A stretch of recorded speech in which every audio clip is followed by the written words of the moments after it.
ప్రస్తుతం రాజమౌళితో చేయబోతున్న SSMB 29 కోసం మహేష్ బాబు రెడీ అవుతున్నారు. ఇప్పటికే ఈ సినిమా స్క్రిప్ట్ రెడీగా ఉందంటూ రాజమౌళి కూడా చెప్పేశారు.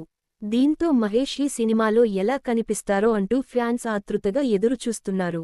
ఇలాంటి వేళ మహేష్ తాజాగా కొన్ని స్టైలిష్ పిక్స్ ను సోషల్ మీడియాలో పోస్ట్ చేశారు. ముఖ్యంగా ఈ సినిమా స్టోరీ లైన్ గురించి ఇప్పటికే రాజమౌళి తండ్రి విజయేంద్ర ప్రసాద్ ఇంటర్వ్యూలో క్లారిటీ ఇచ్చారు.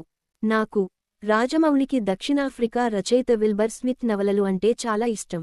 ఆయన రాసిన పుస్తకాలన్నీ మేం చదివాం. వాటి ఆధారంగా ఈ సినిమా స్క్రిప్ట్లో కొన్ని సన్నివేశాలు రాశాం అంటూ విజయేంద్ర ప్రసాద్ చెప్పారు. ఇక ఇది ఫుల్ ఆన్ యాక్షన్ మూవీ అని కూడా రాజమౌళి గతంలో చెప్పారు. దీంతో ఎక్కువ రోజులు ప్రీ ప్రొడక్షన్ వర్క్ జరుగుతుందన్నారు.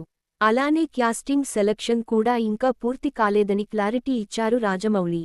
ఇక ఈ సినిమాకి మహారాజ్ అనే టైటిల్ను అనుకుంటున్నట్లు టాక్.